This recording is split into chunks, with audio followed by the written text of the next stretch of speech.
Hihihihi, au, au. Cerita akan berfokus pada seorang istri sekaligus ibu satu anak bernama Ning yang sedang mengecek apartemen miliknya bersama dengan seorang makelar bernama, kita panggil saja si makelar. Ini bebenguknya di mana kondisi kamar apartemennya sangat kacau gara-gara penyewa sebelumnya yang tidak bertanggung jawab.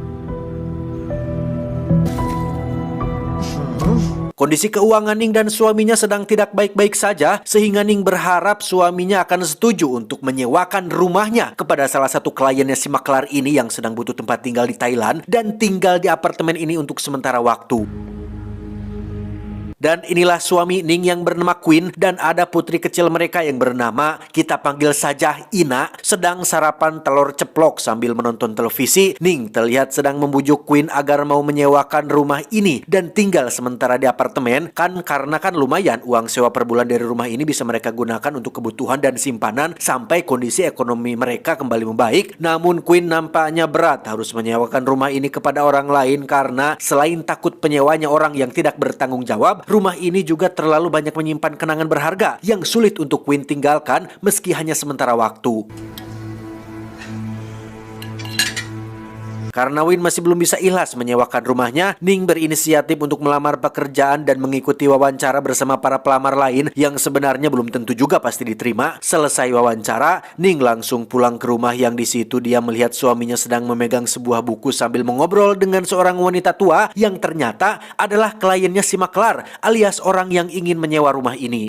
อ้าวคุณหนิงกลับมาแล้วนะครับ Beliau bernama Nyonya Ratre dan anaknya bernama Dr. Nuts. Mereka berdua adalah ibu dan anak yang sama-sama satu profesi yaitu seorang dokter. Namun Nyonya Ratre memang sudah lama pensiun. Sementara Dr. Nuts anaknya kebetulan sedang mendapat tugas di rumah sakit di Thailand. Yang mana itulah alasan kenapa mereka berdua menyewa rumah ini supaya dekat dengan rumah sakit tempat Dr. Nuts bekerja. แถวนี้เงียบสงบดีนะคะ ไม่คิดว่าจะมาอยู่ใจกลางเมืองแบบนี้ Entah apa yang terjadi, Win yang di awal menolak keras untuk menyewakan rumahnya kepada siapapun kini tiba-tiba berubah 900 derajat dengan langsung mengizinkan Nyonya Ratre untuk sewa rumah ini sesegera mungkin. Yang hal itu tentu saja membuat Ning menjadi penasaran, kok suami aku tiba-tiba berubah, suamiku kok tiba-tiba jadi berbaik hati seperti ini. Tapi Ning memilih untuk tidak banyak tanya karena yang terpenting mereka jadi punya uang bulanan untuk ditabung dan memenuhi kebutuhan sehari-hari.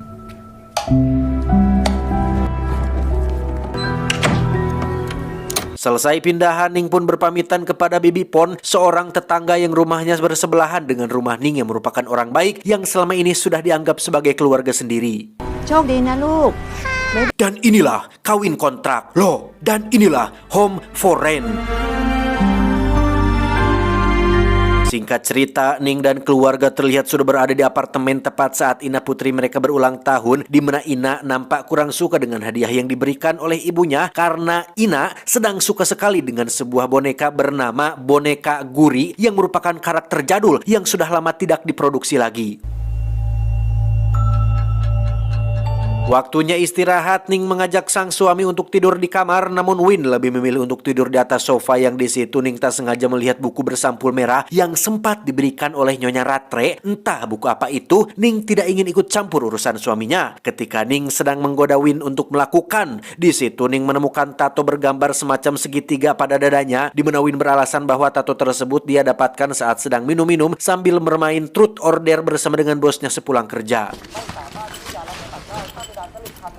Keesokan paginya, Ning bermaksud ke rumah untuk mengambil beberapa barang di gudang belakang yang di situ sudah ada Dr. Nuts yang kebetulan sedang tidak praktek di rumah sakit. Ning mendapati beberapa keanehan yang terjadi. Contohnya seperti tirai yang tiba-tiba ditutup dari dalam, lalu tato Dr. Nuts yang bentuknya mirip sekali dengan tato suaminya. Kemudian saat Ning meminta tolong Dr. Nuts untuk membawakan surat yang dikirim dari kantor pos, beliau mengunci rapat pintu masuk seolah takut apabila Ning masuk ke dalam. Yang tak lama muncullah pesan dari si bibi yang mengatakan untuk mampir dulu sebentar ke rumahnya.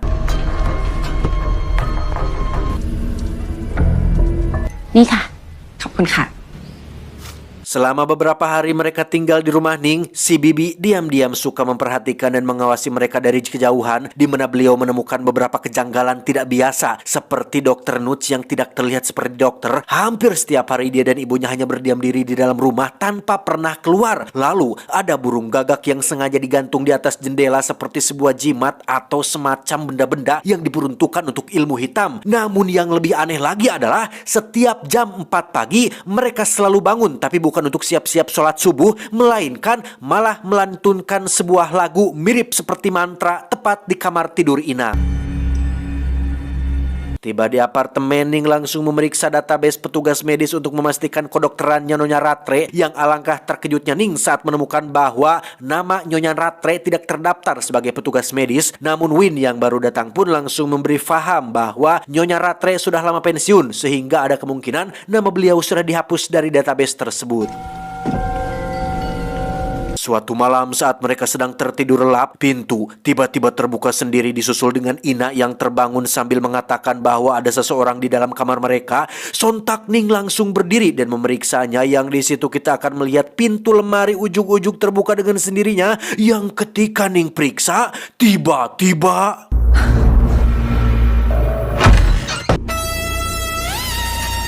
tak lama, si Bibi pun mengirimkan sebuah video berisi Nyonya Rattray yang sedang melakukan ritual di dalam rumah Ning, di mana video tersebut tiba-tiba ditarik lagi. Entah apa yang terjadi, tetapi si Bibi langsung checklist satu saat mencoba untuk menghubunginya lagi.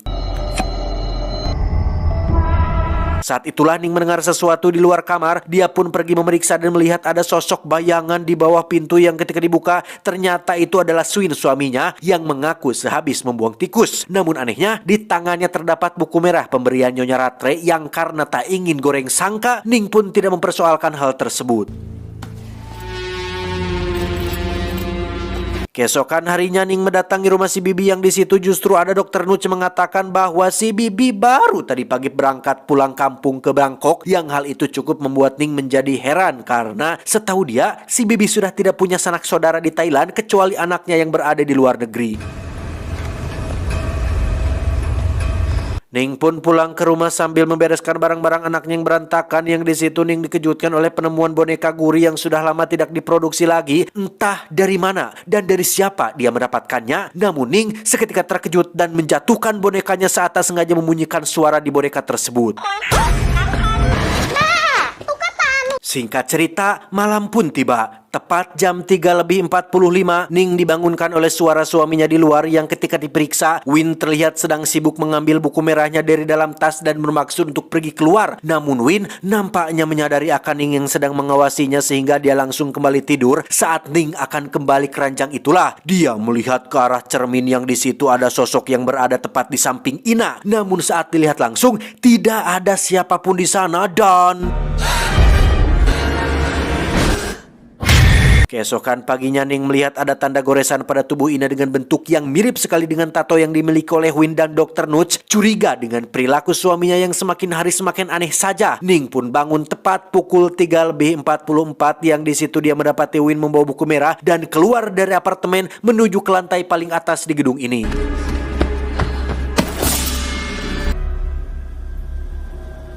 Karena penasaran, Ning pun nekat mengikuti suaminya sampai ke rooftop gedung, yang alangkah terkejutnya Ning saat melihat suaminya sedang duduk sambil membacakan mantra-mantra aneh dengan ditemani banyak burung gagak. Dan tiba-tiba sempat akan pergi, Ning akhirnya kembali dengan maksud untuk merekam kegiatan tersebut sebagai barang bukti. Akan tetapi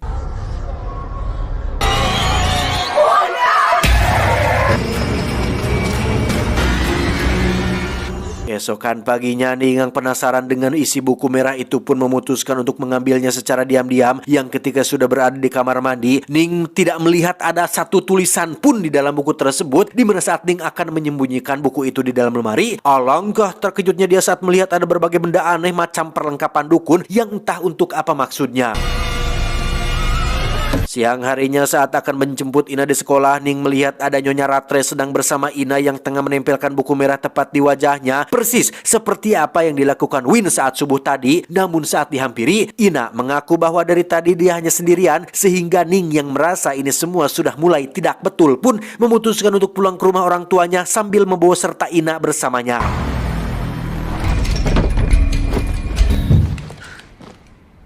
Dan ya, Win terlihat sudah berada di dalam mobil. Mereka berdua terlibat pertengkaran yang membuat Win lepas tangan hingga membuat pipi Ning sedikit lebam. Yang pada akhirnya Ning tetap saja pergi membawa Ina ke rumah orang tuanya. Saat sedang mengisi bahan bakar itulah Ning mendapatkan telepon dari orang tuanya bahwa Win sudah lebih dulu tiba di sana, sehingga Ning memutuskan untuk menginap di hotel dan meminta orang tuanya untuk jangan banyak cakap atau beritahukan dia pergi kemana. Keesokan paginya di lobi hotel, Ning terlihat sedang bersama sahabatnya bernama, kita panggil saja Samsul, yang sebelumnya sudah dimintai tolong untuk mencari identitas asli Nyonya Ratre, di mana Samsul mengatakan bahwa KTP yang diserahkan Nyonya Ratre untuk menyewa rumahnya adalah KTP palsu, yang ketika Samsul melihat bekas lebam pada wajah Ning dan bermaksud untuk memeriksanya, muncullah pacar Samsul yang bajunya seperti habis tertumpah minuman. Entahlah, dia meminta Samsul untuk segera pergi dan memperingatkan Ning untuk jangan ganggu pacarnya, karena mereka berdua sebentar lagi akan menikah.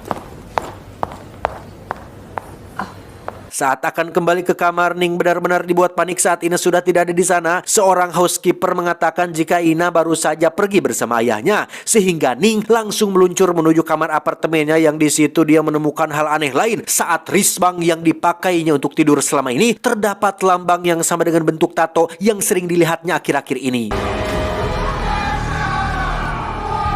Curiga jika semua ini ada hubungannya dengan Nyonya Ratre, Ning pun langsung meluncur ke rumahnya, yang di situ dia tidak menemukan siapapun di dalam sana. Namun alangkah ruasnya si Ning saat menemukan berbagai hal aneh dan mengerikan saat dirinya baru menyadari jika selama ini rumahnya dipakai untuk melakukan praktek ilmu hitam semacam ritual sekte sesat yang entah untuk apa tujuannya.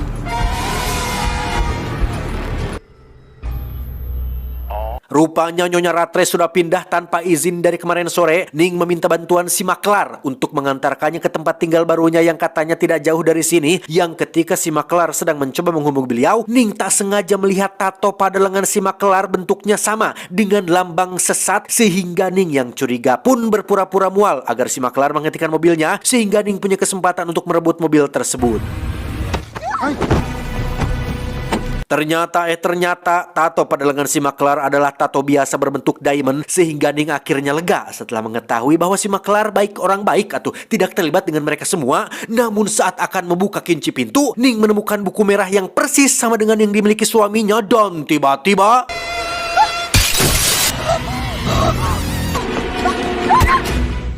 ya, si Maklar ternyata adalah salah satu pengikut sekte sesatnya Nyonya Ratre. Bahkan tato lambangnya yang tertera di bagian dada persis seperti Win suaminya. Si Maklar membawa Ning ke dekat danau dengan cara dimasukkan ke dalam koper dan bermaksud untuk membuangnya ke dalam air. Yang di situ alarm ponselnya berbunyi menunjukkan pukul 3:45, 15 menit lagi sebelum dilakukannya ritual yang rutin dilakukan setiap jam 4 pagi. Dan cerita akan flashback ke 11 tahun yang lalu untuk melihat bagaimana kehidupan Win di masa lalu sebelum menikah dengan Ning. Yang ternyata Win pernah memiliki keluarga sebelum rumah tangga dengan Ning. Dia dikaruniai seorang anak gadis bernama Ja. Ini wajahnya, usianya sama dengan usia Ina saat ini, tetapi ibunya alias mantan istri Win kabur entah kemana, sehingga mereka berdua hanya tinggal berdua saja di rumah ini.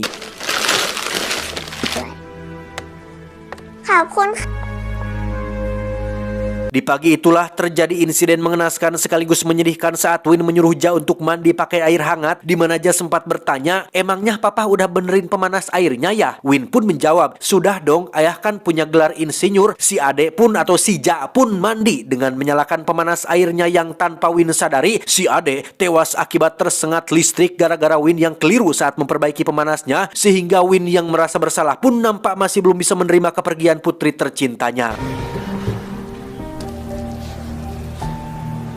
Hari-hari Win pun menjadi sangat kacau. Bahkan dia seringkali berbicara dengan boneka kesayangan si Ja, yang ternyata adalah boneka Guri yang sempat diberikannya kepada Ina. Yang di saat hatinya sedang terluka dan butuh sosok baru untuk mengobatinya, muncullah Ning yang saat itu bekerja sebagai petugas asuransi. Sehingga mereka berdua pun menjadi dekat dan memutuskan untuk menikah dan menghasilkan seonggok anak, yaitu si Ina.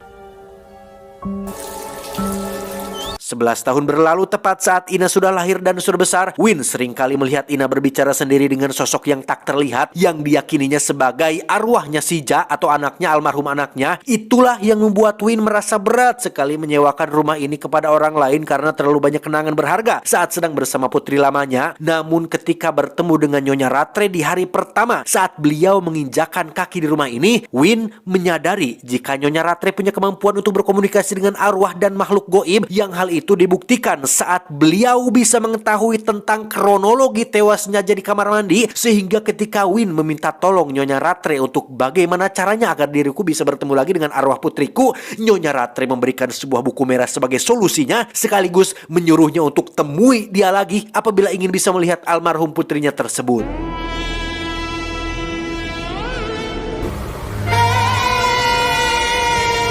Sejak hari itu, Win diminta untuk jangan menyembah Tuhan, melainkan percayalah atau menyembahlah pada sosok entitas calon penghuni kekal api neraka. Orang yang menutupi tirai waktu Ning akan mengambil barang di gudang ternyata adalah Win sendiri, yang mana setiap pukul 3:45 Win selalu bangun untuk persiapan melakukan ritual sesat yang dilakukannya tepat pada pukul 4 pagi dengan harapan bisa melihat dan bertemu dengan arwah Ja putri lamanya.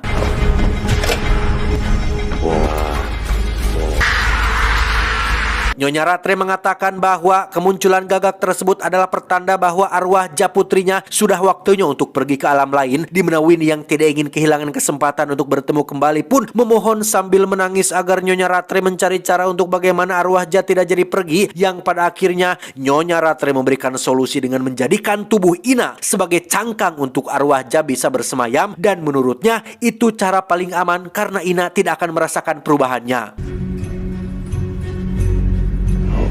Setuju dengan solusi tersebut, Win pun memberikan boneka guri kepada Ina tanpa sepengetahuan Ning, sekaligus meminta tolong Ina supaya mau melakukan sebuah ritual agar teman makhluk halusnya tidak pergi ke alam lain, yang karena Ina masih kecil dan pikirannya masih polos, dia pun hanya manut-manut saja saat Win mengutarakan permintaan sesatnya tersebut.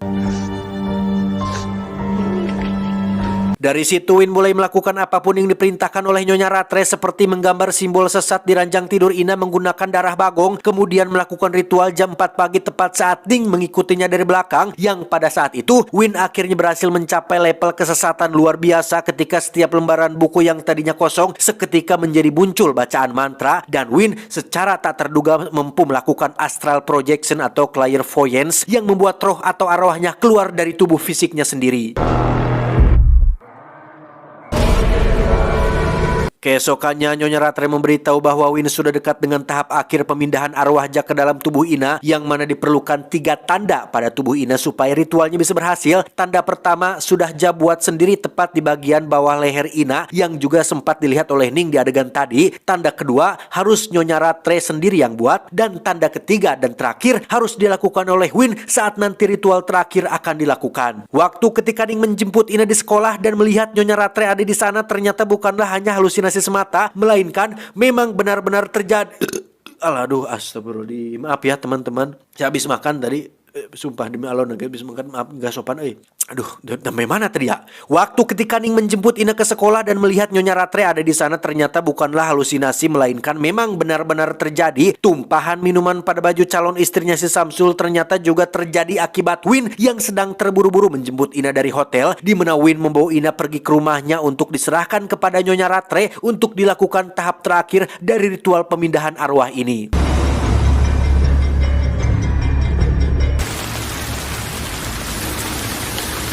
Berlokasi di rumahnya sendiri, Win menggunakan darahnya untuk membuat simbol tersebut tepat di kening Ina, yang setelah semua persyaratan sudah dilakukan, Win diminta untuk turun dulu sebentar, sementara Nyonya Rattray dan Nunca anaknya akan melakukan prosesi pemindahan yang hanya bisa dilakukan oleh hanya mereka berdua.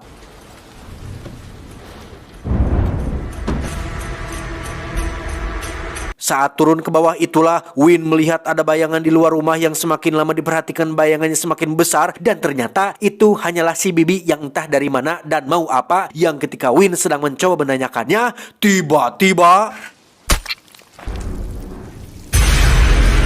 Dan ya, Anda semua yang ada di rumah mungkin akan terkejut saat mengetahui jika semua ritual yang Win lakukan adalah untuk kepentingan Nyonya Ratre sendiri. Dengan kata lain, Win telah ditipu mentah-mentah oleh Nyonya Ratre dan anaknya. Si Bibi juga sudah kerasukan iblis, sehingga hal itulah yang membuatnya berani menikam perut Win tanpa merasa bersalah. Ternyata Nyonya Ratre juga punya anak yang sudah mati selama puluhan tahun yang lalu. Dia memindahkan arwah anaknya ke dalam sebuah boneka kayu sambil menunggu orang yang tepat untuk dijadikan inang atau cangkang. Siapa lagi jika bukan Ina? Alih-alih memindahkan arwah Ja ke dalam tubuh Ina, Nyonya Ratre justru punya niat terselubung untuk memindahkan arwah anaknya sendiri yang ada di boneka ke dalam tubuh Ina, sehingga ini menjadi sebuah penyesalan, dosa besar, dan kekecewaan yang teramat sangat ketika semua yang sudah dilakukan oleh Win hanyalah sia-sia semata.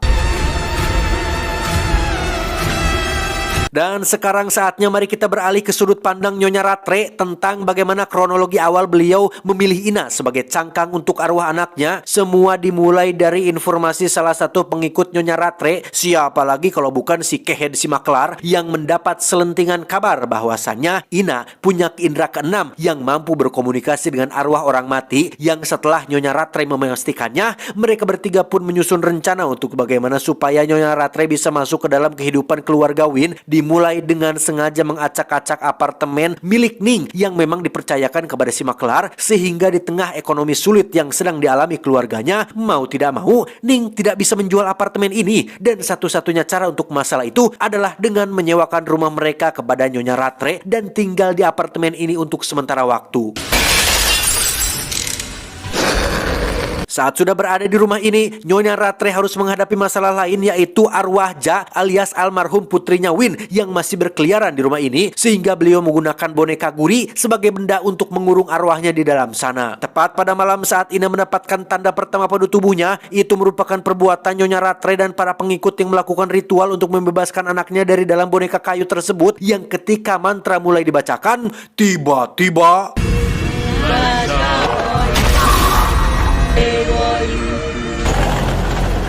di malam itu juga, si Bibi terlihat sedang merekam aktivitas tersebut yang merupakan video yang sempat dikirim kepada Ning, di mana Nyonya Ratre menyadari akan hal itu sehingga beliau mendatangi rumah si Bibi dan berhasil membuatnya kerasukan yang mengakibatkan si Bibi kehilangan kesadarannya. Pada saat Nyonya Ratre menemui Ina di sekolah, di situ beliau menceritakan tentang sosok yang hidup di dalam tubuhnya yang ketika usianya 18 tahun, Nyonya Ratre juga membiarkan arwah seorang gadis dari zaman dahulu kala mendiami tubuhnya, yang untuk lebih jelasnya, Ina pun diajak ke dalam dimensi lain atau ruang dan waktu yang lain, atau kita biasa menyebutnya dengan alam goib. Ina dibawa ke masa lalu, lebih tepatnya 50 tahun yang lalu saat ritual pemindahan arwah pertama kali dilakukan, di mana wanita yang bernama Ratre ini rupanya adalah keturunan orang sakti dari Gunung Himalaya, di mana Ratre dianggap sebagai keturunan terakhir orang Himalaya tersebut, sehingga ketika Ratre mati muda dan pengikutnya tidak bisa menerima atau belum bisa mengikhlaskannya, mereka pun mencari tubuh pengganti alias cangkang yang kebetulan jatuh kepada sosok nenek yang sedari tadi kita panggil dengan sebutan Nyonya Ratre ini, agar si keturunan terakhir orang Himalaya ini bisa bersemayam selamanya di dalam tubuh fisik yang sebenarnya bukan miliknya sendiri.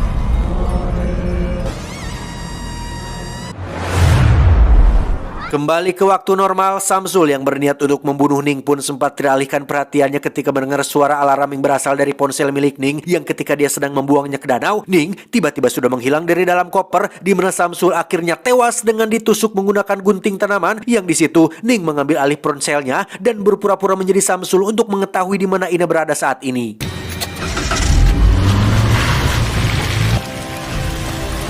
Ina sendiri sedang dipaksa Nyonya Ratre untuk melakukan tahap terakhir dari ritual ini, sementara Win yang masih hidup pun masih bisa bangkit dan bermaksud untuk mencegah ini semua. Yang ketika dia sedang bersembunyi, Dr. Nuts terlihat sedang memperhatikan atap basah yang mengalami kebocoran dan...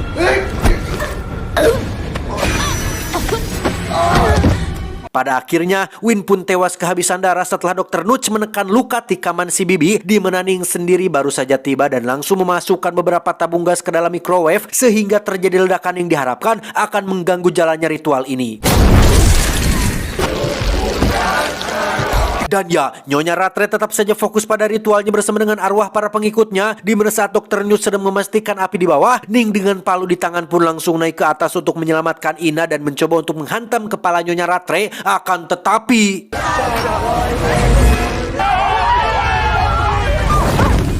terlambat bagi Ning, arwah dari dalam boneka kayu itu nampaknya sudah mulai akan menguasai tubuh Ina sepenuhnya, yang hal itu bisa dilihat dari bola mata mereka yang akan melebur menjadi satu, di mana Ning yang masih optimis pun langsung menghancurkan boneka kayu tersebut dan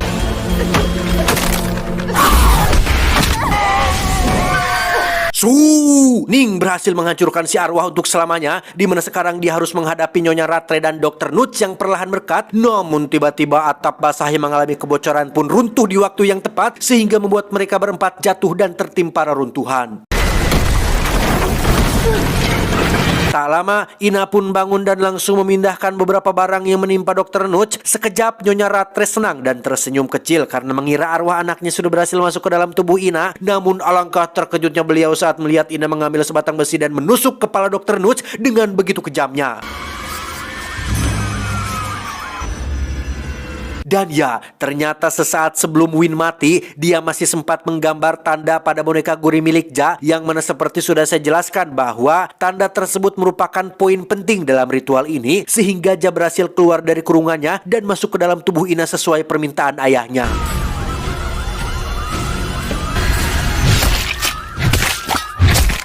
Setelah Nyonya Rattray mati, tak lama muncullah polisi yang datang sesuai laporan tentang adanya ledakan, yang setelah semuanya selesai, Ning dan Ina terlihat masih dirawat di rumah sakit. Saat Ina menggenggam foto Win dan Ja, disitulah Ning menjadi penasaran siapa ini. Ditambah saat Ina bangun, dia memanggil Ning dengan sebutan Tante. Hingga akhirnya Ja yang kini sudah berada di dalam tubuh Ina pun meminta maaf bahwa dirinya tidak tahu di mana arwah Ina sekarang, karena dia hanya bangun dan sadar-sadar sudah berada di dalam tubuh anaknya.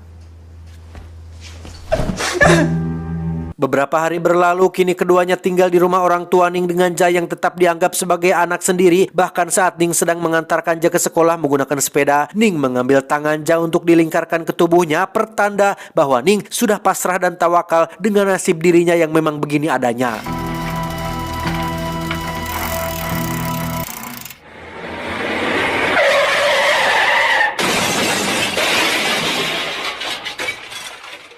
Tak lama tersiar kabar bahwa telah terjadi kecelakaan ketika sebuah mobil pembawa ayam boiler tak sengaja menabrak seorang ibu dan anak yang sedang pergi ke sekolah, di mana nyawa anak tersebut tak tertolong dan tewas saat dalam perjalanan menuju rumah sakit, yang ternyata ibu dan anak tersebut tidak lain adalah Ning dan Ina yang berangkat ke sekolah menggunakan sepeda, sehingga Ning yang kehilangan Ina untuk yang kedua kalinya pun menjadi gelap mata, hingga akhirnya dia kembali ke rumahnya yang terbakar, mencari buku merah milik Nyonya Rattray, kemudian mempelajarinya selama berbulan-bulan untuk melakukan ritual pemindahan arwah dan berburu anak usia 11 tahun untuk dijadikan sebagai cangkang bagi arwah Ja selanjutnya. Loh, ngarang ketang, maaf ya, jangan dianggap serius. Tamat, ending yang cukup menjurikan. Teman-teman sepertinya harus menonton film ini secara langsung supaya vibes horornya bisa benar-benar didapatkan. Karena jujur bro, film ini sangat seram dan menegangkan sekali, bukan karena jump scare hantunya ya, tapi karena plot ceritanya yang bisa membawa penonton seolah masuk ke dalam situasi yang sedang dirasakan oleh Ning. Rasa penasaran, rasa diterornya, rasa kejanggalan akan perilaku Win yang tidak biasa, dan akhirnya semua dijelaskan secara genre itu artinya detail atau rinci atau bukan nama. Semuanya teh menjadi masuk akal teh gening. Mulai dari motivasi Nyonya Rattray menyewa rumah mereka dan lain-lain, bahkan supaya kita lebih paham tentang motivasinya, sampai-sampai dijelaskan dari 3 sudut pandang yang berbeda, tapi dibuat sangat menarik dan tidak membosankan dan tidak pengulangan. Jempol lah untuk film Thailand yang satu ini. Han kun ka, sawadika, lang lang toy. Pesan yang bisa kita ambil dari film ini adalah tentang keikhlasan dan kesabaran. Jika saja Nyonya Rattray dan Win ikhlas dengan kepergian anak mereka, mungkin kesesatan dan kemudorotan ini tidak akan terjadi. Sehingga sabar itu menenangkan jiwa, ikhlas itu mendamaikan hati, sabar atas sesuatu yang tidak Anda inginkan, dan sabar menahan diri dari sesuatu yang Anda ingini. Ingat, ikhlas adalah perpaduan antara keinginan dan niat seseorang. Itu, saya John mewakili direksi yang bertugas mengucapkan terima kasih, dan sampai jumpa di video selanjutnya. Adios, sempak basah Orochimaru. Cuau, cuau, cuau.